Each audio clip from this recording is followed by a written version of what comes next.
আর কটা দিন পরে বিশ্ব মুমিন ঘরে আসছে খুব দামি এক মেহমান, মাহে রমাদান।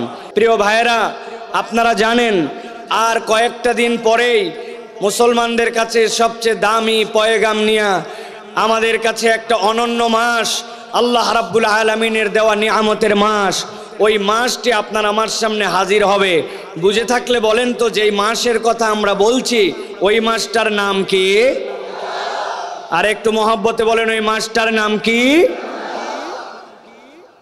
আল্লাহ রাব্বুল আলামিন কুরআনুল কারীমের মধ্যে অন্য কোন মাসের নাম আলাদা করে উল্লেখ করে রব্বুল আলামিন উল্লেখ করেন নাই, কিন্তু আল্লাহ রাব্বুল আলামিন রমজান মাসের নামটা আল্লাহ উল্লেখ করেছেন। কিন্তু এই জায়গাতে খেয়াল করার মতো কতগুলা কথা আছে।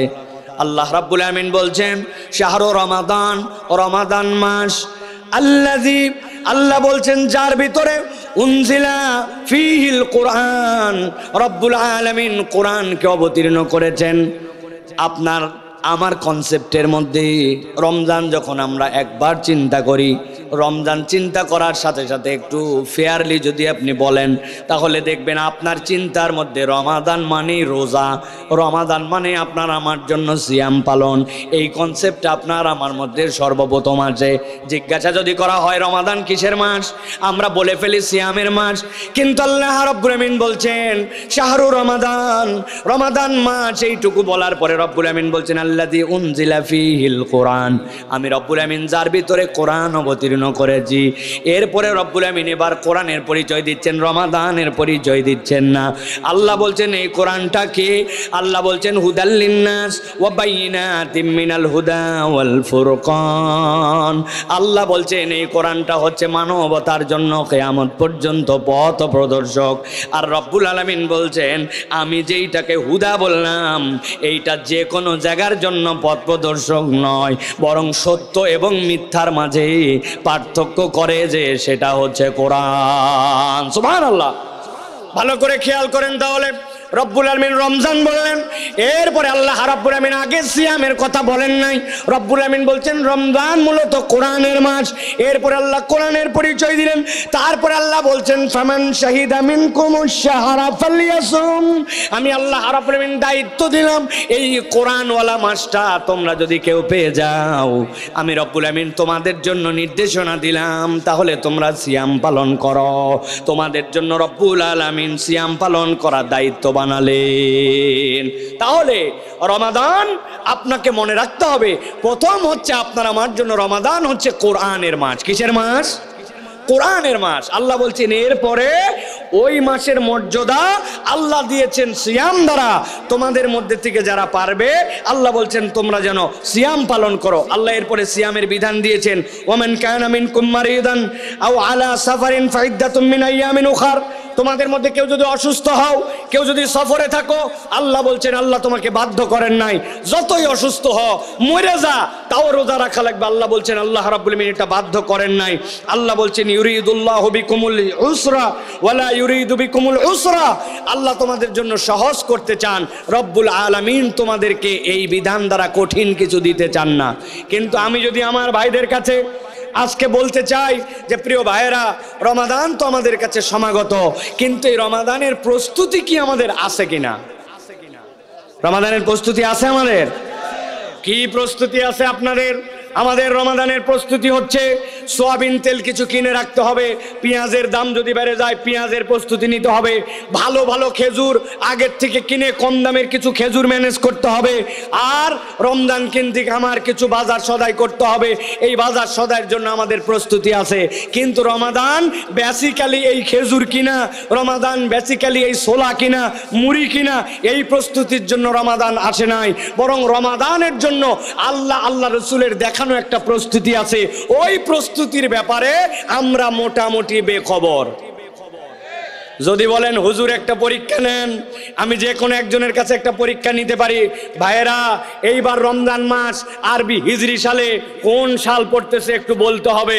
দু একজনকে ধরলেই মাথা নিচু করে ফেলবে যে হুজুর আরবি সাল তো আমার জানা নেই।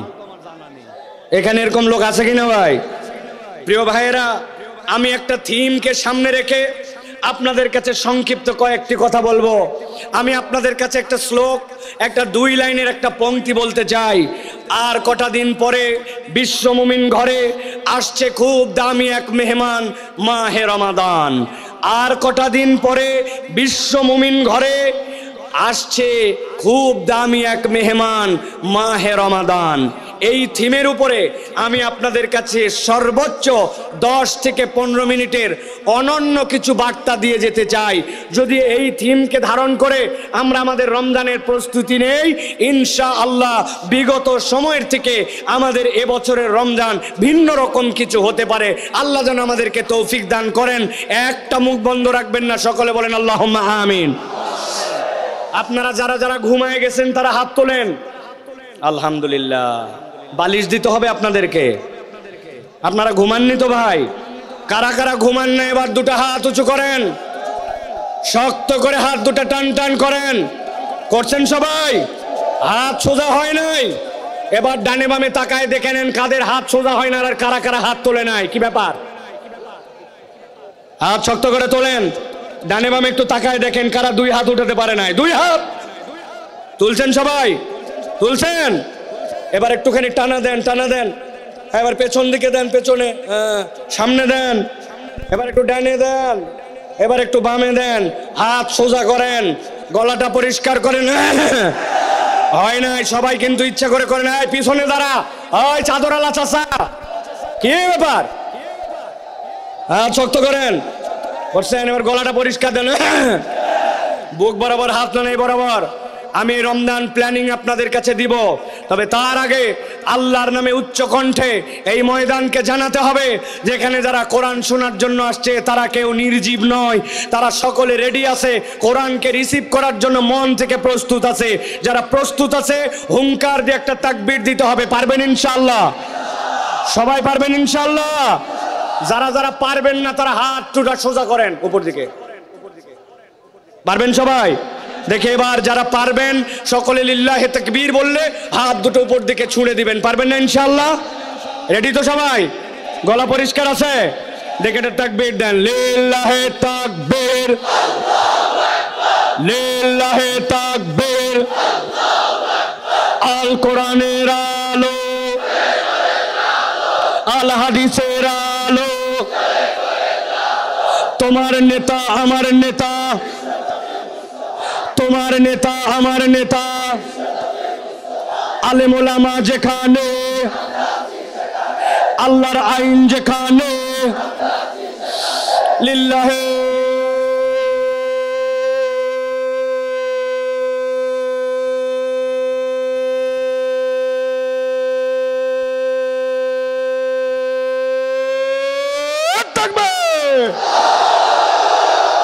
আলহামদুলিল্লাহ। হাত নামান। শয়তান আছে আর? রমজান প্রস্তুতি শুনতে দিব না, গাফেল বানায় রাখবো। শয়তানকে এই সুযোগ দেওয়ার সুযোগ নাই, কেননা আল্লাহু আকবারের স্লোগান শুনলে শয়তান থাকতে পারে না, ঠিক না? এই জন্য এই বাংলাদেশে অনেকে আল্লাহু আকবারের স্লোগান পছন্দ করে না। ইনশাআল্লাহ আগামীর বাংলাদেশ ইসলামের বাংলাদেশ, আগামীর বাংলাদেশ কোরআনের বাংলাদেশ, আগামীর বাংলাদেশ বৈষম্যহীন বাংলাদেশ, আগামীর বাংলাদেশ ইনশাআল্লাহ তরুণ যুবকদের বাংলাদেশ। ওই বাংলাদেশে আল্লাহু আকবারের পক্ষে যারা তাদের পক্ষে আমরা, আল্লাহু আকবারের পক্ষে যারা না তাদের পক্ষে আমরা নয়, ঠিক না? রেডি তো?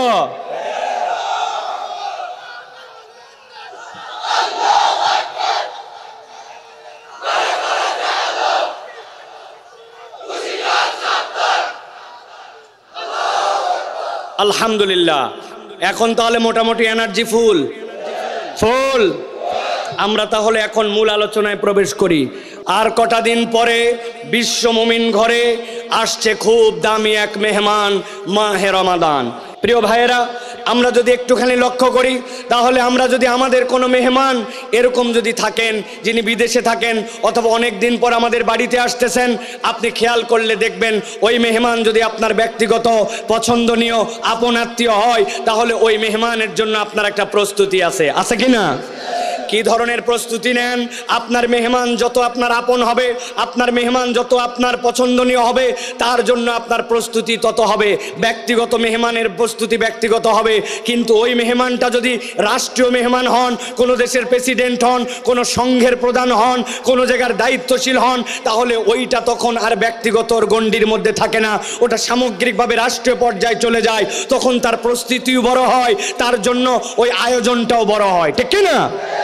আমরা যদি তাকাই তাহলে আমরা দেখব আমাদের যে কোনো পছন্দনীয় মেহমানের জন্য আমরা 5 ধরনের পদক্ষেপ নিয়ে থাকি। 1 নম্বর, আমরা মেহমানের জন্য রিসিপশন তথা তার জন্য একটা অভ্যর্থনার ব্যবস্থা করি। কিভাবে অভ্যর্থনার ব্যবস্থা করি?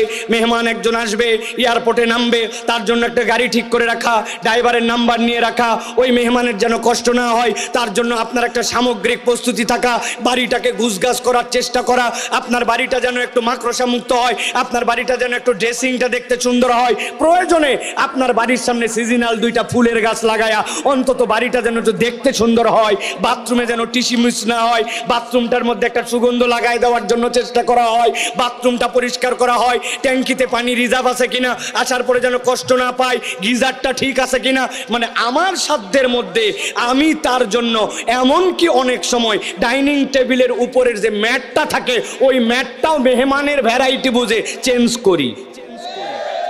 1 নম্বরে তাহলে অভ্যর্থনা। 2 নম্বরে মেহমানের জন্য আমরা থাকার ব্যবস্থা করি। মেহমান যখন আসবে আপনি থাকার জন্য চিন্তা করেন, আপনার মেহমান যেন থাকার ক্ষেত্রে কোনো কষ্ট পায় না। আপনি দেখবেন মেহমানের জন্য চাদরটা পরিষ্কার করো, থাকার রুমের যদি পা পোস্টটা ময়লা হয়ে থাকে পা পোস্টটা পরিষ্কার করার জন্য আপনি চেষ্টা করেন। আপনি যদি চিন্তা করেন বাথরুমের স্যান্ডেলটা কেমন জানি ক্ষয়ে গেছে, বাথরুমের স্যান্ডেলটা প্রয়োজন একটা নতুন স্যান্ডেল ব্যবস্থা করো, অথবা তোয়ালা যেইটা দেওয়া হয়েছে তোয়ালাটা কালো হয়ে গেছে, তোয়ালাটা সুন্দর আরে পর্দাগুলো এখন পর্যন্ত কি ময়লা হয়েছে, অনেকদিন ধোয়া হয় নাই, দামি একটা মেহমান আসতেছে, বাড়ির পর্দাগুলো অন্তত পক্ষে ধোয়ার জন্য চেষ্টা করো। তার মানে যেই মেহমান আসবে ওই মেহমানের অভ্যর্থনার পরে আপনি তার জন্য একটা থাকার উন্নত আপনার সাধ্যের মধ্যে ব্যবস্থা করেন, ঠিক কি না? 3 নম্বরে যদি আমরা দেখি তাহলে আমরা দেখব ওই মেহমানের জন্য খাওয়ার ব্যবস্থা করি। আমি গরিব হতে পারি, আমার সাধ্য কম হতে পারে, কিন্তু মেহমান যেটা পছন্দ করেন এরকম পছন্দনীয় একটা খাবার তার জন্য তুলে দেওয়ার জন্য চেষ্টা করি, একটা ভালো মাছ কেনার জন্য চেষ্টা করি, যেই খাবার খেলে তিনি তৃপ্তি পাবেন এরকম চেষ্টা করি। অন্য সময় সালাদ হয়তো অত মনোযোগ দিয়ে বানাই না, শশা কেবল চাকচাক করে কাটলাম, টমেটো চাকচাক করে কাটলাম, কিন্তু মেহমান ভিআইপি এই জন্য সুন্দর করে ঝুরি ঝুরি করে কেটে টমেটোর সাথে দিয়া সালাদ মিশায়া সাথে লেবুর আয়োজন করে, মানে তিনি যেন খেয়ে তৃপ্তি পান ওই রকম করে তার জন্য আমি খাদ্যের আয়োজন করি। গরিবও যদি হয় পাশের বাসার থেকে একটা ডিম চেয়ে নিয়ে আসে, অনেক সময় বাঙালি মেহমানদারি করে, এই অভ্যাস আমাদের আছে। তাহলে তার জন্য আমরা একটা খাওয়ার ব্যবস্থা করি। 4 নম্বর কি করি? আমরা তার বিনোদনের দিকে খেয়াল রাখি। বিনোদন মানে কি? বাড়িতে ওয়াইফাই লাইনটা 2 মাস বেতন দেওয়া হয় নাই, টাকা দেওয়া হয় নাই জন্য কেটে দিছে, মেহমান আসবে ইন্টারনেট ব্যবহার করা লাগতে পারে, এই ইন্টারনেটের লাইনটা ঠিক করতো। বাড়িতে উনি পেপার পড়ার অভ্যাস থাকতে পারে, তার জন্য একটা ডেইলি দৈনিকের ব্যবস্থা করো। বাড়িতে হয়তো বা টিভি বা কোনো একটা মাধ্যম আছে যেখানে হয়তো কিছু দেখবেন উনি, ওই টিভিটা একটু ঝিরঝির করে উনি হয়তো এটা দেখবে, এই জন্য ওইটা আপনি অনেক সময় ঠিক করার জন্য চেষ্টা করেন। তার বাচ্চা কাচ্চা আসতেছে, ওই বাচ্চা কাচ্চার জন্য আপনার কোনো একটা এন্টারটেনমেন্টের ব্যবস্থা থাকে। তার মানে আপনার বাড়িতে তিনি যেন বোর ফিল না করেন, তার বিনোদন দেওয়ার জন্য আমরা আমাদের সাধ্যের মধ্যে চেষ্টা করি, ঠিক কিনা? প্রিয় ভাইয়েরা, 5 নম্বরে আমরা আমাদের মেহমানদেরকে উপহার দেওয়ার চেষ্টা করি। অনেক দিন পর আমার আত্মীয়টা আসছে বিদেশ থেকে, নতুন বউ নিয়ে প্রথম আসতেছে, এর আগে আমাদের বাড়িতে আসে নাই, বাচ্চা হওয়ার পর এখন পর্যন্ত তার সাথে আমার দেখা হয় নাই। তাহলে আপনি সাধ্যের মধ্যে চেষ্টা করেন যে অন্তত পক্ষে তার জন্য কিছু উপহার দেওয়ার জন্য। হাজার অবস্থা খারাপ হোক, ছোট বাচ্চা একটা যাওয়ার সময় 200 টাকা হাতের মধ্যে ঢোকায় দেয় যে একটু চকলেট খেও, একটা পাঞ্জাবি হলে কিনে দেয়, একটা নতুন জামাই আসছে তার জন্য অন্তত একটা লুঙ্গি হলেও বাঙালি দিয়ে উপহার দিয়ে তাকে বিদায় করে, ঠিক কি না? আর যদি ওই মেহমান অনেক উপহার নিয়ে আসে আপনার তখন আরো চিন্তা হবে, হাই হাই আমার জন্য বিদেশ থেকে আসছে, সাবান আনছে, শ্যাম্পু আনছে, প্রত্যেকের কথা মনে করে করে জামা কাপড় আনছে, আবার হাতের আংটি আনছে, গলার জন্য ছোট বাচ্চার চেন আনছে। তাহলে কেবল লুঙ্গি দিয়ে বিদায় করলে হবে না, একটু ভালো করে তার জন্য উপহার দিয়ে বিদায় করার জন্য চেষ্টা, এটা মানবীয় গুণাগুণের অংশ। 6 নম্বরে যেই মানুষটা চলে যাচ্ছে তার জন্য আমরা একটা বিদায়ী সংবর্ধনা দেই। বিদায়ী সংবর্ধনার সবচেয়ে নিম্ন রূপ কতটুকু হয় লিফটের থেকে নেমে অন্ততপক্ষে তার গাড়িতে উঠানো পর্যন্ত আপনি আগায় যান, জড়ায় ধরে বলে আবার আসবেন, কিন্তু ভালো করে মেহমানদারি করতে পারলাম না। আর যদি রাষ্ট্রীয় মেহমান হয় তাহলে রাষ্ট্রীয় মেহমান তার বিদায়ের জায়গা পর্যন্ত যে তাকে সি অফ করে বিদায় করার পরে হাত দিয়ে তাকে ইশারা করে তারপরে তাকে সম্মানের সাথে বিদায় করে। আমরা যদি খেয়াল করি তাহলে অভ্যর্থনা, থাকার ব্যবস্থা, খাওয়ার ব্যবস্থা, বিনোদন, উপহার এবং বিদায়ী সংবর্ধনা, এই বিষয়গুলি আমাদের মেহমানের সাথে আমরা করে থাকি, ঠিক কি না? প্রিয় ভাইয়েরা, আমরা কি থিম বলেছি? আমরা বলেছি আর কটা দিন পরে বিশ্ব মুমিন ঘরে আসছে খুব এক দামি মেহমান, মাহে রমাদান। মাহে রমাদান আমাদের জন্য কিরকম মেহমান? এই মাহে রমাদান এমন মেহমান যে এই মাহে রমাদান আপনার আমার জন্য ঈদকুম মিনান নিরান নিয়ে আসবে, জাহান্নাম থেকে আপনাকে আমাকে মুক্ত করবে, আল্লাহর পক্ষ থেকে রহমত নিয়ে আসবে, বরকত নিয়ে আসবে, মাগফিরাত নিয়ে আসবে। যেই বান্দা এক অক্ষর পড়লে তার জন্য 10 সওয়াব হতো, আল্লাহর বান্দা ওই রমাদানের মতো ওইটা 700 গুণের বেশি পেয়ে যাবে। এমন এক রাত আল্লাহ রাব্বুল আলামিনের মধ্যে দিয়েছেন, ওই বান্দা এক রাত্রে ইবাদতে কমসে কম 84 উপরে তার জান্নাতে যাওয়ার জন্য যতটুকু লাগে ততটুকু পর্যন্ত রব্বুল আলামিন তাকে দিয়ে দিবেন। এই রকম মাহে রমাদান আপনার আমার জন্য শয়তানকে আটকায়া জাহান্নামের দরজা বন্ধ করে জান্নাতের দরজা খুলে আপনার জন্য এরকম এক ভিআইপি মেহমান আসতেছে। জিজ্ঞাসা করতে চাই যে এই মেহমান এত কিছু নিয়ে আপনার কাছে আসতেছে, তার অভ্যর্থনা কি হবে, তার থাকা কি হবে, তার খাওয়া কি হবে, তার বিনোদন কি হবে, তার উপকার কি, উপহার কি হবে, আর তার বিদায়ী সংবর্ধনা কি হবে? এ বিষয়ে কি আপনার আমার কনসেপ্ট ক্লিয়ার আছে? একটু আগে আপনাদের কাছে জিজ্ঞাসা করেছিলাম রমজানের প্রস্তুতি আছে কিনা। আছে মানে ছোলা কিনে ফেলছি হুজুর, এই বছর আল্লাহর দয়ায় পেঁয়াজের দাম কম, তাও 5 কেজি পেঁয়াজ কিনে রাখছি। সোয়াবিন আমার বউ আগের থেকেই বলছে দাম বাড়ে কি কমে জানি না, পেঁয়াজি যেহেতু ভাজাই লাগবে, আর বাঙালির পেঁয়াজি বেগুনি না হলে ইফতারি হবে না, ওতে 10 কেজি সোয়াবিন রেডি, আমার রমাদান শুরু। তাই না ভাই? চলেন এবার একটু হিসাব মিলায় দেখি। রমাদান আমাদের কাছে আসতেছে, এই রমাদানের অভ্যর্থনা আপনার আমার জন্য কি হবে? রমাদান তো সেরকম কোনো রাষ্ট্রদূতের মতো শরীর নিয়ে আসতেছে না, অথবা রমাদান তো তার আক্ষরিক কোনো অবয়ব নিয়ে আমাদের কাছে আসতেছে না। কিন্তু এই রমাদানের অভ্যর্থনা কি হবে? যেরকম আমি আমার বাসা গুছাই, যেরকম আমি আমার বাসার জন্য প্রস্তুতি নেই, যেরকম আমার ভ্যাসটার মধ্যে একটা ফুল রেখে দিয়ে অন্ততপক্ষে মেহমানের জন্য আমার ফুলদানিটা সাজানোর চেষ্টা করি, আমার জন্য তার বাড়ির সামনে ফুল লাগানোর চেষ্টা করি, বাথরুমের দুর্গন্ধ দূর করার জন্য চেষ্টা করি, তোয়ালাটা পরিবর্তন করার চেষ্টা করি, এটা মেহমানের জন্য অভ্যর্থনা। তার জন্য এয়ারপোর্টে তার গাড়িতে আসার জন্য যেন কোনো সমস্যা না হয় ড্রাইভারের নাম্বারটা পর্যন্ত হোয়াটসঅ্যাপ করে দিয়ে রাখি। কিন্তু আমার রমাদানের অভ্যর্থনা আমার জন্য কি হবে? প্রিয় ভাইরা, রমাদানের অভ্যর্থনা হচ্ছে মুমিন জীবনের হৃদয়ের মধ্যে একটা ব্যাকুলতা থাকবে। রমাদান আসতেছে, ওই রমাদানের জন্য সে দিন গুণা শুরু করবে। নবী করিম সাল্লাল্লাহু আলাইহি সাল্লামের ব্যাকুলতা ছিল 2 মাস আগের থেকে নবীজি দোয়া করতেন, আল্লাহুম্মা বারিক লানা ফি রজব ওয়া শাবান ওয়া বাল্লিগনা ফি রমাদান। হাদিসের মধ্যে আসতেছে নবী করিম সাল্লাল্লাহু আলাইহি সাল্লামের সাহাবায়ে কেরাম 6 মাস পার হয়ে যাওয়ার পর থেকে রমজানের জন্য প্রহর গুনতে শুরু করতেন। রমজানের জন্য আপনার অভ্যর্থনা, আপনার মনের তামান্না, আপনার তাড়না, এটা প্রত্যেক ইমানদারের মধ্যে থাকতে হবে। রমাদান যেদিন শুরু হলো সেদিন থেকে আপনি শুরু করলেন এরকম নয়, বরং আপনার হৃদয়ের মধ্যে এটার জন্য আকর্ষণ থাকতে হবে। আর সর্বশেষ এই রমাদানের জন্য একটা আকর্ষণ, একটা অভ্যর্থনা আপনাকে দিতেই হবে। আল্লাহর নবী যেটা মিস করতেন না, কিন্তু আমরা জীবনে যেটা একবারও দেই না, সেটা হচ্ছে যখন রমাদানের চাঁদ ওঠে। নবী করিম সাল্লাল্লাহু আলাইহি ওয়াসাল্লামের দোয়া ছিল আল্লাহু আকবার, আল্লাহুম্মা আহিল্লাহু আলাইনা বিল আমনি ওয়াল ঈমান ওয়াস সালামাতি ওয়াল ইসলাম।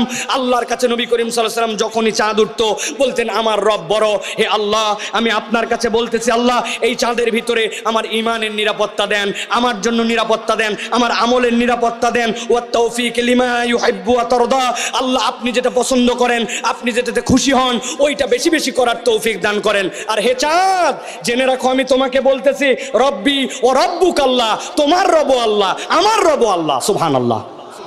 নবী করিম সাল্লাল্লাহু আলাইহি সাল্লাম সব সময় রব চাঁদ উঠলে নবী করিম সাল্লাল্লাহু আলাইহি সাল্লাম দোয়া করতেন।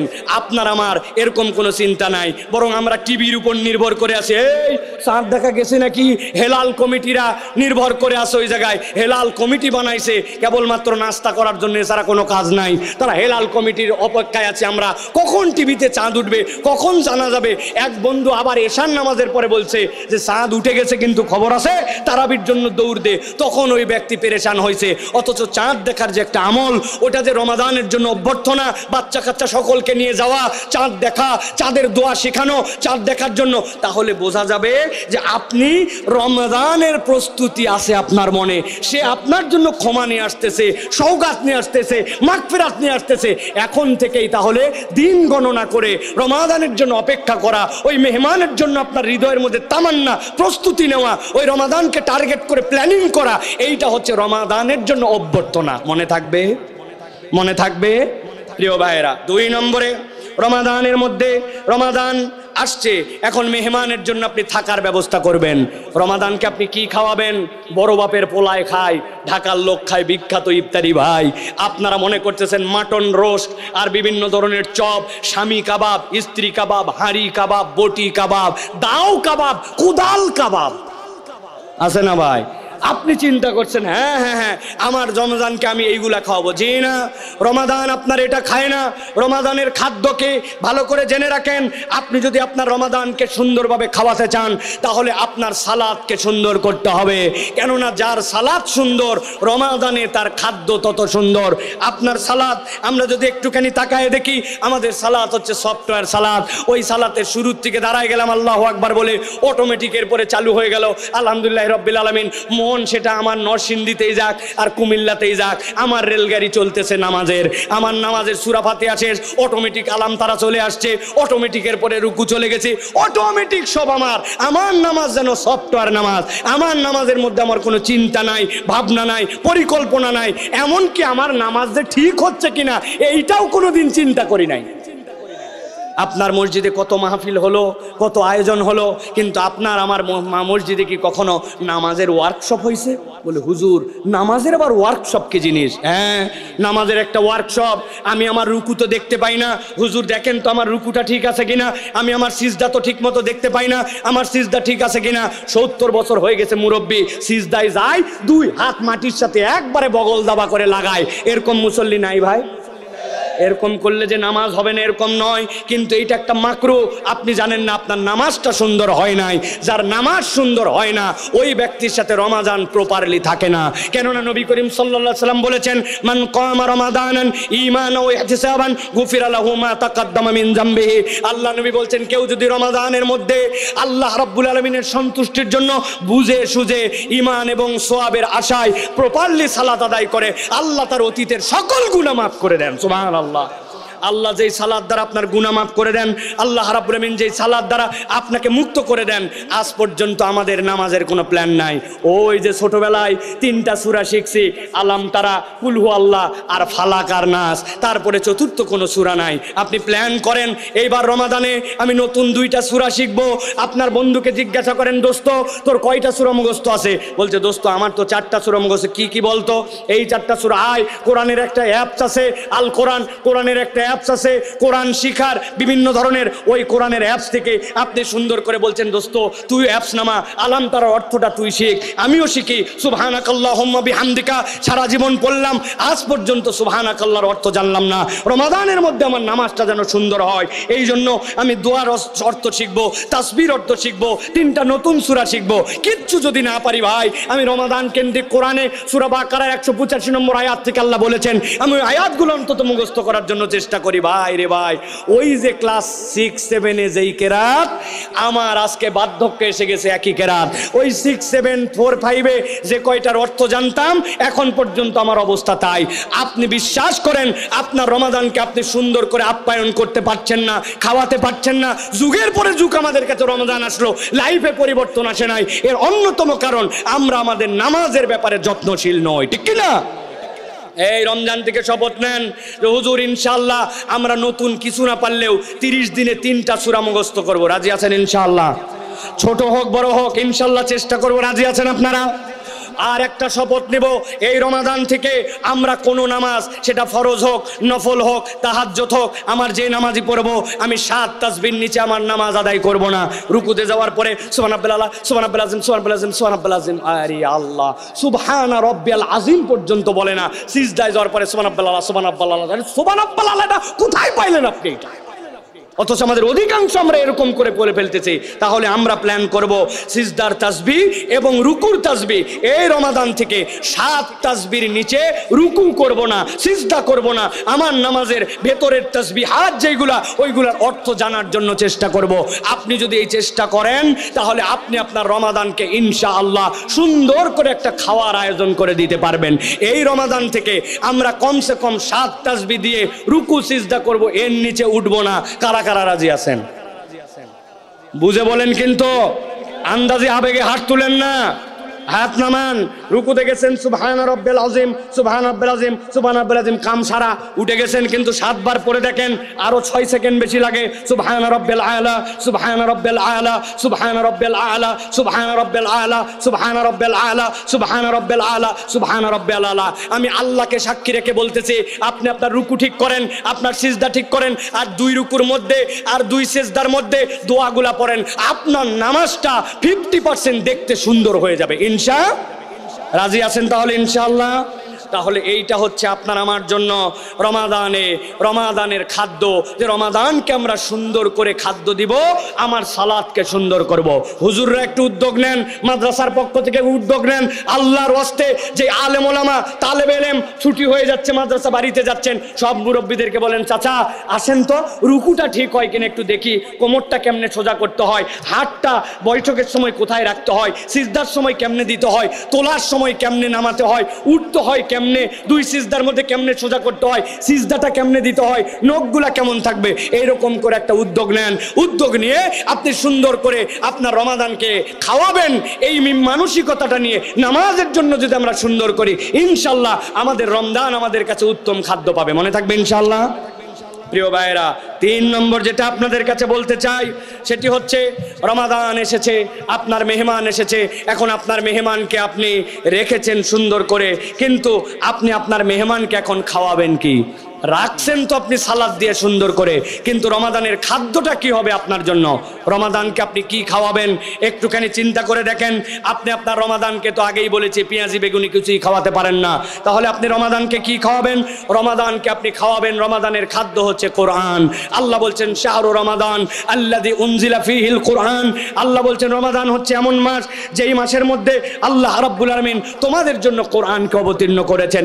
এই জন্য আমি বলবো প্রিয় ভাইরা, রমাদান তার কাছে সবচেয়ে সুন্দরভাবে আহরিত হবে, রমাদান সবচেয়ে সুন্দরভাবে তার বাড়িতেই আপ্লুত হবে, যার বাড়িতে এবং যার জীবনে যত বেশি কোরআনুল কারীমের সাথে সম্পর্কিত হবে। কিন্তু আমরা যদি একটুখানি কল্পনার দিকে তাকাই, তাহলে আমরা দেখতে পাই আল্লাহ রাব্বুল আলামিন এই কোরআনুল কারীম দ্বারা রমাদানের মূলত পরিবর্তনের ঘোষণা দিয়েছেন। আল্লাহ বলছেন শাহরু রমাদান আল্লাযী উনজিলা ফীহিল কোরআন, রমাদানের মধ্যে কোরআন তোমাদেরকে দেওয়া হলো। কিন্তু আমরা কি চিন্তা করলাম? আমরা চিন্তা করলাম খালি সিয়াম পালন করলাম। আল্লাহ আপনাকে প্রেসক্রিপশন দিলেন, ওই প্রেসক্রিপশন আমি ফলো করলাম না, আল্লাহর প্রেসক্রিপশন রেখে দিয়ে আমরা আমাদের মতো করে জীবন চালাচ্ছি। রমাদানের পরে রমাদান রেখে গেল, এখন পর্যন্ত রোজাদার নামাজি হয় না। রমাদানের পরে রমাদান চলে গেল, রোজাদার মিথ্যা ছাড়ে না। রমাদানের পরে রমাদান চলে গেল, আগের মুসলমান আর পরের মুসলমানের কোনো পার্থক্য হয় না। এর অন্যতম কারণ, রমাদান আছে আমাদের সাথে, কিন্তু কোরআনুল কারীমের সাথে আমাদের সম্পর্ক নাই। শপথ করেন যে আমরা রমাদানের আগেই আমরা কোরআনুল কারীম শেখার জন্য চেষ্টা করব। রমাদানের আগেই আমরা প্ল্যান করব যে আমরা কতটুকু সূরা মুখস্থ করব। পুরা কোরআনুল কারীম সাধ্যের মধ্যে থাকলে একবার অনুবাদ আমরা যদি শেষ করতে পারি, তাহলে এই রমাদান থেকে আমরা কোরআনুল কারীমকে মূল এন্টারটেইনমেন্ট দিতে পারবো। আফসোস আর দুঃখ প্রিয় ভাইরা, বাংলাদেশে তারাবি নামে এক ধরনের বিনোদন হয়, আছে আপনাদের এলাকায়? ভাই, আমাকে একজন বলছে, হুজুর তারাবির মানেই তো তাড়াতাড়ি।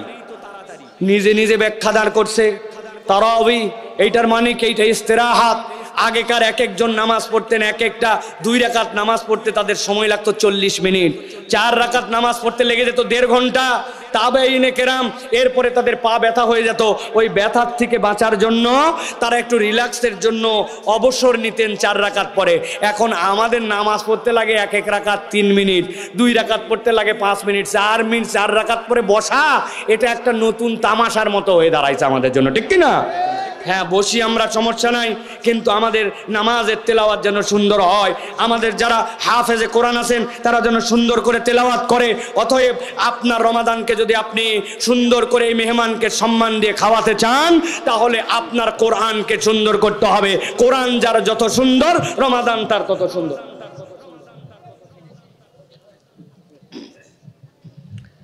প্রিয় ভাইয়েরা, এরপরে আপনাদের কাছে যেটা বলেছি, আর কটা দিন পরে বিশ্ব মুমিন ঘরে আসছে খুব দামি এক মেহমান, মাহে রমাদান।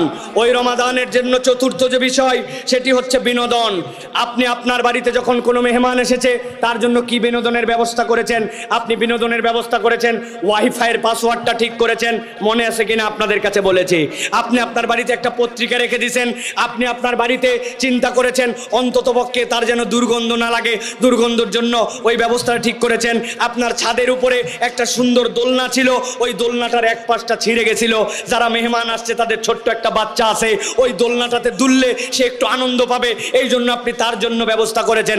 আমার কোনো এন্টারটেনমেন্টের ব্যবস্থা নাই, পাশে একটা সুন্দর পার্ক আছে, পাশে একটা ঘোরার জায়গা আছে, আপনি অনেক সময় সুযোগ থাকলে আপনি সেই জায়গায় নিয়ে যে আপনার মেহমানকে বিনোদন দেন। ঢাকায় যখন কেউ আমাদের বাড়িতে আসে, প্রথম রিকোয়ারমেন্ট থাকে চিড়িয়াখানায় ঘুরতে নিয়ে যাবেন তো, আমাদের জন্য একটু শিশু মেলায় নিয়ে যাবেন তো, যায় কিনা ভাই? প্রিয় ভাইরা, এখন আপনার জন্য রমাদানকে আপনি কি বিনোদন দিবেন, ভালো করে এই পয়েন্টটা মুখস্থ রাখেন। রমাদানের বিনোদন হচ্ছে আপনার আচার আচরণের পরিবর্তন। রমাদান আপনার কাছ থেকে দোলনাতে উঠবে না, রমাদান আপনার কাছ থেকে শিশু মেলায় যাবে না, চিড়িয়াখানা দেখতে যাবে না, কিন্তু যেই রমাদান আপনার জন্য এতগুলা পয়গাম সৌগাত নিয়ে এসেছে, ওই রমাদানের বিনোদন হচ্ছে আচার আচরণের পরিবর্তন। প্রিয় ভাইরা, আমি মিথ্যা কথা অব্যাহত রেখেছি, আমি চগলখুরি করি, আমি এখন পর্যন্ত বান্দার হক নষ্ট করে গীবত গিল্লা করি, আমি এখন পর্যন্ত কথাবার্তায় সুন্দর নয়। আপনার রমাদান আপনার কাছ থেকে বিনোদন পায় নাই, অথবা আপনাকে একটা প্ল্যানিং এর মধ্যে আসতে হবে। এইবার রমাদানে আমি বিনোদন দিতে চাই, মিথ্যা কথা কথায় কথায় আসতো, গালি মুখ থেকে বের হতো, আমি এখান থেকে বেরিয়ে যাব। আল্লাহ কোরআনুল কারীমের মধ্যে বলেছেন, ওয়ালা তুসাইর খাদ্দাকা লিন্নাস ওয়ালা তামশি ফিল আরদি মারহা। আমার মধ্যে একটা হামবড়াই আছে, একটা অহংকার আছে, আমি কথা বললেই কেমন জানি চটে চটে মানুষের সাথে কথা বলি। অথবা আমি রমাদান থেকে চিন্তা করব আমার কথাটা যেন সুন্দর হয়, অহংকার যেন দূর হয়। আল্লাহ বলছেন ওয়াকসুদ ফি মাশিক ওয়াকদুদ মিন সাউতিক। আল্লাহ বলতেছেন তুমি তোমার চলাফেরায় নম্র হও, তুমি তোমার কথা বলায় সুন্দর হও। আমি এখন থেকে আমার এই সকল জিনিসগুলো আইডেন্টিফাই করব। আমার একটু রাগ বেশি, বাহিরে খুব ভালো, কিন্তু বউয়ের কাছে গেলে আমার গরমটা যেন কেন 100 হয়। আছে না ভাই এরকম লোক? অতএব আপনি এখান থেকে বেরিয়ে আসার জন্য চেষ্টা করবেন। আপনি যদি আপনার আচার আচরণ সুন্দর করতে পারেন, তাহলে আপনার এই মেহমানকে আপনি সম্মান দিতে পারবেন। অতএব এর জন্য আপনার একটা প্ল্যান লাগবে যে আপনি আপনার রমাদানে আচার আচরণ এবার ঠিক করবেন। প্রিয় ভাইরা, 5 নম্বর, শায়েখ চলে আসছেন, অনুমতি দিয়েছেন জন্য আমি আমার 2টা পয়েন্ট শেষ করতেছি। প্রিয় ভাইরা, 5 নম্বর যেটা প্ল্যানিং, সেটা হচ্ছে গিফট। আপনার আত্মীয় এসেছে, তার জন্য আপনার জন্য নিয়ে এসেছে স্বর্ণের চেন, আপনার জন্য নিয়ে আসছে দামি শ্যাম্পু, আপনার জন্য এনেছে সাবান, আপনার জন্য এসেছে বিদেশি বিভিন্ন ধরনের গিফট। আপনি তখন চিন্তা করছেন, প্রথম দেখলাম বউ সহ আসছে, একটা শাড়ি অন্তত দেই, বাচ্চার হাতে অন্তত 500 টাকা দেই, বাচ্চার হাতে অন্তত বিস্কুট খাওয়ার জন্য, চকলেট খাওয়ার জন্য কিছু একটু দেই। আমার সাধ্যের মধ্যে আমরা একটু বিনোদন দেওয়ার চেষ্টা করি। কিচ্ছু নাই, বাড়িতে একটু শুটকি বানায় রাখছিল, একটু শুটকি পোতলা বেঁধে দিয়ে দিছে। বাড়িতে ছাদের মধ্যে একটু টমেটো লাগাইছিল, 5টা টমেটো তুলে হাদিয়া দিছে যে এটা আমার পক্ষ থেকে নিয়ে যাও। এইটুকু হলেও আমরা করার চেষ্টা করি, ঠিক কিনা? প্রিয় ভাইয়েরা, আপনার রমাদানকে আপনি কি গিফট দিবেন? রমাদানের গিফট আর কিছু নয়, রমাদানের গিফট হচ্ছে মানব কল্যাণ। আপনি আপনার দুনিয়াতে একটা ডায়লগ বের করেছেন, নিজে বাঁচলে বাপের নাম। এর থেকে বড় ইসলামের নামে তহমত আর কিছু হতে পারে না। মুসলমান কখনো এই সংজ্ঞা দিতে পারে না। আল্লাহ বলছেন কুনতুম খয়রা উম্মাহ উখরিজাত লিন্নাস, তোমাকে সৃষ্টি করা হয়েছে মানুষের জন্য, আপনি খালি আপন আপন ভাবনা নিয়ে আসেন। রমাদানকে যদি বিনোদন দিতে চান, তাহলে আপনার জন্য মানব কল্যাণের চেষ্টা করতে হবে। দুস্থ, অনাথ, যেই সকল বিপদগ্রস্ত, তাদের পাশে দাঁড়াতে হবে। আপনার প্রচেষ্টা হবে আপনার সাধ্যের মধ্যে মানব কল্যাণে কিছু করা। কিচ্ছু পারি নাই, মসজিদের অজুখানাটা আমি পরিষ্কার করে, মসজিদের পাশে ওয়ালে কারা যেন পোস্টার লাগাইছে, পোস্টারটা তুলে দিছি, একটা ছোট্ট একটুখানি রাস্তা ছিল, যে রাস্তার পুলের গোড়াটা এখন পর্যন্ত কেন জানি মিলে নাই, গাড়িগুলা ওঠার সময় একটু ধাক্কা খায়। হ্যাঁ রাখ, এটা সড়ক ও জনপদের কাজ, আমার কাজ কিনা না। আপনি চিন্তা করছেন আমি একটুখানি মানব কল্যাণের চিন্তা করে এই রাস্তাটা একটু ঠিক করে দেওয়ার জন্য চেষ্টা করি, কোন একটা ভাই বিপদে পড়ছে তার জন্য একটু আগায় যায়। আপনি যদি মানব কল্যাণের কোনো একটা শপথ নেন, সমাজ পরিবর্তনের সারথি হন, আপনি আপনার প্রোগ্রামে কেবল ব্যক্তিগত না রেখে সামগ্রিক যারা ভালো কাজ করে তার সাথে একটু যুক্ত হন, আল্লাহ রাব্বুল আলামিন আপনাকে আমাকে যে রমজান দিয়েছিলেন ওই রমাদান তাহলে আপনার পক্ষ থেকে একটা গিফট পাবে। এই জন্যই বলা হচ্ছে ইন্না হাদা কানা লাকুম জাযাআন ওয়া কানা সা'য়ুকুম মাশকুরা। তোমাদের মধ্যে থেকে ওই প্রচেষ্টা, যেই প্রচেষ্টাগুলো আল্লাহ পছন্দ করেন, ওইটা করলে তুমি আল্লাহর কাছেও প্রশংসিত হবে, আল্লাহও সেটা কৃতজ্ঞতার সাথে স্মরণ রাখবেন। কোন কাজ? যেটা তার বান্দার কল্যাণের জন্য বান্দা করে।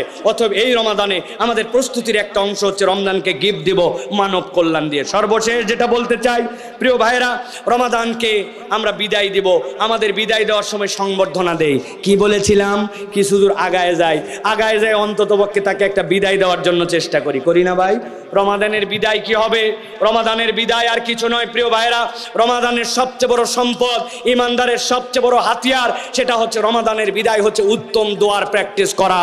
এই পয়েন্টে কথা বললে আপনারা মনে কষ্ট পান প্রিয় ভাইরা, আমরা আল্লাহর কাছে ফেরতও আসি না, আল্লাহর কাছে আমরা দোয়াও করি না, অথচ আল্লাহ বলছেন আফালা ইয়াতুবুনা ইলাল্লাহ ওয়া ইস্তাগফিরুনাহু, তোমরা কি আল্লাহর কাছে ফেরত আসবে না এবং তার কাছে ইস্তেগফার করবে না?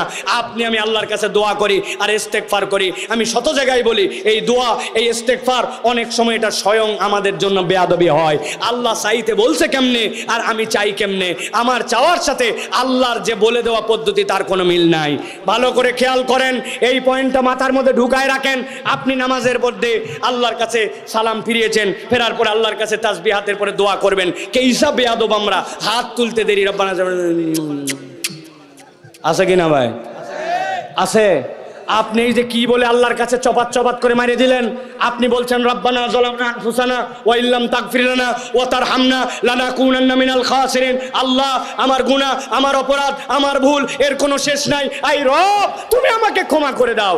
আপনি একবার চিন্তা করেন তো, যেই কথা বলে আল্লাহর কাছে আপনি দোয়া করলেন, ওইটার মধ্যে কোনো রকম কিছু না, এই যে মারলেন, এইটাই যদি আপনি শায়েখ আহমদুল্লাহ এখানে উপস্থিত, আপনার কোনো একটা সমস্যা, এই সমস্যার জন্য আপনি তার কাছে গেছেন যে শায়েখ আপনার কাছে আমার কথা আছে, শায়েখের পিএস বলছে থামা থামা থামা, আগেই যাওয়া যাবে না, সিরিয়াল আছে। উনি বলতেছে আমার কথা বেশিক্ষণ লাগবে না, আমার রেডি আছে কথা, আমার ছেলের একটা চাকরি দরকার, শায়েখের পরিচিত অমুক আছে, তার কাছে আমি একটুখানি নিবেদন দিব জন্য আমি শায়েখের কাছে জাস্ট খালি আর্জিটা দিব। আপনি ঘরের মধ্যে অনুমতি পাইছেন ঢোকার সাথে সাথে সালাম দিচ্ছেন, আসসালামু আলাইকুম শায়েখ, আপনি কেমন আছেন? আমার ছেলেটা কিন্তু অনার্স মাস্টার সবগুলো ভালো রেজাল্ট করছে, তার জন্য একটা চাকরির দরকার, মেহরবানি করে আপনি দ্রুত একটা চাকরির ব্যবস্থা করে দেবেন। গেলাম, আসসালামু আলাইকুম। শায়েখ ডাক দিয়ে বলবে এই আমার কোন পিএস এই লোককে ঢুকাইছে, ওর চাকরি আগে দূর করা দরকার, কোন ব্যক্তির মাথা ঠিক আছে আর ঠিক নাই, যাকে তাকে আমার কাছে কেন আসতে দাও? আর এই লোকটা যদি আপনার মন্ত্রী হয়, তার কাছে যে আপনার কোনো একটা নিবেদন আছে, আপনি মন্ত্রীর কাছে গেছেন, যাওয়ার পরে ঢোকাই যায় না, কোনো মতে ঢুকছেন, ঢুকে আপনি মন্ত্রীকে সালাম দিয়ে বলছেন আসসালামু আলাইকুম মন্ত্রী সাহেব, আপনি কিন্তু আমার এলাকা থেকে মন্ত্রী হয়েছেন, আমি কিন্তু আপনাকে মহব্বত করে ভোটও আপনাকে দিচ্ছিলাম, আমার ছেলের কিন্তু চাকরি জরুরি দরকার, তার কাগজপত্র সব ঠিক আছে, আপনার কাছে দিয়ে গেলাম, আগামী 7 দিনের মধ্যে একটা চাকরির ব্যবস্থা করে দেবেন, আসসালামু আলাইকুম। মন্ত্রী বলবে ধরে একে বাঁধে ফেলা, ঠিক কিনা? আপনি এই জায়গায় জোরে জোরে ঠিক বলতেছেন, কিন্তু আপনি আমি নিজের জীবনে হিসাব মিলাই দেখি আপনার আমার দোয়াগুলা ঠিক এইরকমই, সালাম ফিরালাম অথবা দোয়া করতে মন চলে একটু হাত তুললাম, আর হুজুরকে দেখতে পাইছি, হুজুর আমার জন্য দোয়া করবেন, আমার চাকরির জন্য দোয়া করবেন, আমার ছেলের জন্য দোয়া করবেন, আমার ছেলের জন্য হাফেজ হয় দোয়া করবেন, আমার বউয়ের মাজা ব্যথার জন্য দোয়া করবেন। তার দোয়া হুজুর কন্ট্রাক্টরে নিচে, আমি খালি চাওয়ার মধ্যে আছি, নিজের দোয়া আমি নিজে করি না, ঠিক কিনা? ভালো করে বোঝেন, রমাদানের বিদায় হচ্ছে আপনার জন্য একটা উন্নত দোয়া। আপনি আল্লাহর কাছে দোয়া করেছেন, হাত তুলে, আপনার হাত তুলে দোয়া ফুরায় না, আপনি সিজদায় গেছেন, আপনার সিজদায় দোয়া ফুরায় না, আপনি চিন্তা করছেন হুজুর রাব্বানা আতিনা ফিদ দুনিয়া আর রাব্বানা যালামনার বাহিরে তো কোনো দোয়াই জানা নাই, ফুরাবে আবার কেমনে? এ করতে তো 1 মিনিট লাগে না। আমি জিজ্ঞাসা করতে চাই, চালঘরের মুসলমান, আপনি আপনার এলাকার সিএনজি আলার জন্য কোনোদিন দোয়া করেছেন? আপনার এলাকার কৃষকের জন্য দোয়া করেছেন? বাসের ড্রাইভারের জন্য দোয়া করেছেন? ভিক্ষুকদের জন্য দোয়া করেছেন? বেনামাজির জন্য দোয়া করেছেন? ডোনাল্ড ট্রাম্পের জন্য কোনোদিন দোয়া করেছেন? ইলন মাস্কের জন্য দোয়া করেছেন? আপনি মনে করছেন হায় হায় হুজুর কয় কি, ডোনাল্ড ট্রাম্প এটা কাফের, ওর জন্য আবার দোয়া কি? অথচ আল্লাহর নবী সাল্লাল্লাহু আলাইহি সাল্লাম কাট্টা কাফের, কাফেরের বাচ্চা কাফের, ইসলামের ১ নম্বর দুশমন আবু জেহেলের জন্য আল্লাহর নবী দোয়া করছেন, আল্লাহ আবু জেহেল অথবা ওমর এই দুইজনের মধ্যে থেকে একজনকে অথবা দুইজনকে তুমি হেদায়েত দাও। আল্লাহর নবী আবু জেহেলের জন্য হেদায়েতের দোয়া করে, আর আমি আমার দোয়ার সাবজেক্ট খুঁজে পাই না। হুজুর আমার বাচ্চার জন্য দোয়া করবেন, আপনি আপনার বাচ্চার জন্য সিজদায় গেছেন, চোখগুলো বের হওয়ার যা জোগাড় হয়েছে, 30 মিনিট ধরে আল্লাহর কাছে বলছেন, আল্লাহ আমার ছেলেকে তুমি ইমাম নববীর মতো বানাও, ইমাম মুসলিমের মতো বানাও, আবু হানিফার মতো বানাও। আল্লাহ তুমি আমার গুনাহ মাফ করে দিবে না কেন? আল্লাহ তুমি আমাকে দাও, আমার রিজিকে দাও, এলাকায় দাও। আল্লাহ আমি তো আর কিচ্ছু মনে করতে পারতেছি না, আল্লাহ আর কি কি বাদ গেছে তুমি একটু আমাকে মনে করে দাও। ও ঢাকার 8 নম্বর বাসের হেল্পারদের জন্য দোয়া করলাম, আল্লাহ ঢাকার ফুটপাতের দোকানদার জন্য দোয়া করলাম, আয় রব্বুল আলামিন এমন মানুষ যারা সুযোগ ছাড়া পরে নামাজ পড়ে না তাদের জন্য দোয়া কর। আল্লাহ পৃথিবীর বিভিন্ন জায়গায় যারা কাজের বুয়া আছে, খালাম্মা আছে, এরা কাজ করে, এদের জন্য দোয়া করলাম। আপনি আল্লাহর কাছে দোয়া করবেন, যার দোয়া যত সুন্দর তার রমাদানের বিদায়ের প্রস্তুতি তত সুন্দর। আল্লাহ বলতেছেন ওয়ানিবু ইলা রাব্বিকুম ওয়া আসলিমু লাহু মিন ক্বাবলি আন ইয়াতিয়াকুমুল আযাব সুম্মা লা তুনসারুন। আল্লাহর আযাব এসে যাওয়ার আগে, সময় ফুরাবার আগে আল্লাহর কাছে তোমরা ফরিয়াদ করো। কিন্তু আমরা ফরিয়াদ করি না, আমাদের ফরিয়াদ হচ্ছে একটা আল্লাহর কাছে বেয়াদবির মতো।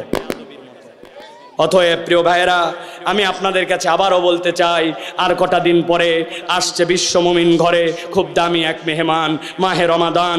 ওই মেহমানের অভ্যর্থনা, থাকার ব্যবস্থা, খাওয়ার ব্যবস্থা, বিনোদন, উপহার, বিদায়ী সংবর্ধনার জন্য প্রস্তুত হই। অভ্যর্থনাটা হচ্ছে আল্লাহর জন্য ব্যাকুল হওয়া, রমাদানের জন্য ব্যাকুল হওয়া। থাকার ব্যবস্থা হচ্ছে তার জন্য সালাত, খাওয়ার ব্যবস্থা হচ্ছে তার জন্য কোরআন, বিনোদনটা হচ্ছে তার আমাদের আচার আচরণ ঠিক করা, গিফট দিতে চাইলে মানব কল্যাণ যুক্ত হওয়া, আর তার জন্য বিদায়ী সংবর্ধনা, আল্লাহর জন্য দিল খুলে খুলে দোয়া করা।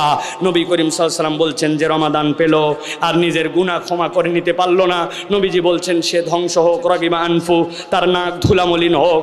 আল্লাহর নবী বলেন না এই কথা, জিবরাইল আমিন বলেছেন, নবী আমিন বলেছেন। নবীর আমিন যদি একবার হয় ওই দোয়া কখনো ব্যর্থ হয় না। অতএব আসুন আমরা আমাদের এবারের রমাদানটা একটুখানি ব্যতিক্রম করি। ছোট্ট একটা বার্তা, এই কথাগুলি ছড়িয়ে দেওয়ার জন্য চেষ্টা করেন, যতটুকু মনে আছে শোনেন, না হলে আবার শোনেন, নিজে প্রস্তুতি নেন, নিজে একটা খাতা কলম নিয়ে নিজের রমাদানকে সুন্দর করার জন্য উদ্যোগ নিব। কারা কারা এখানে আছেন যারা এবারের রমাদান সুন্দর করার জন্য খাতা কলমে লিখে একটা প্রস্তুতি নিব? আগামীকাল থেকে শুরু হবে। আপনারা সকলে হাত তুলবেন না ভাই, মেহেরবানি করে।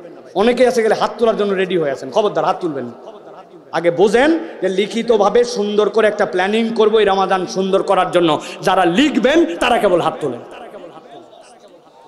আর হাত তোলা যাবে না যে আমি কি করব না করব, কয়টা সূরা জানা আছে, কয়টা সূরা শিখবো, নিজের কোন খারাপ আচরণ আছে বাদ দেব, মিথ্যাটা বাদ দেব, গীবতটা বাদ দেব, অপরকে দাওয়াত দেব, কোরআন তেলাওয়াত বাড়াবো, এক খতম কোরআন দিব, করা যাবে না, লেখা যাবে না। আল্লাহ আমাদেরকে কবুল করুন, আল্লাহুম্মা আমিন। হাযা মা ইনদি ওয়াল ইলমু ইনদাল্লাহ, সুবহানাকাল্লাহুম্মা বিহামদিকা, আশহাদু আল্লা ইলাহা ইল্লা আনতা, আস্তাগফিরুকা ওয়া আতুবু ইলাইক। ওয়াসসালামু আলাইকুম ওয়া রাহমাতুল্লাহি ওয়া বারাকাতুহু।